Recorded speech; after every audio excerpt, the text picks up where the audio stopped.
way you can use a very unexpected tool to catch beetles and other crazy creatures in your backyard.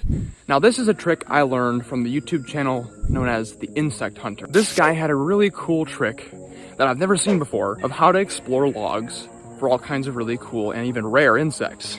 And it's actually using one of these. That's right, we're using a hammer to catch beetles. Don't believe me? Well, guess what? In the right conditions and habitat, you can find some neat beetles and their larvae with just a simple garden variety hammer. But of course, you can have the most awesome catching technique, and if you don't have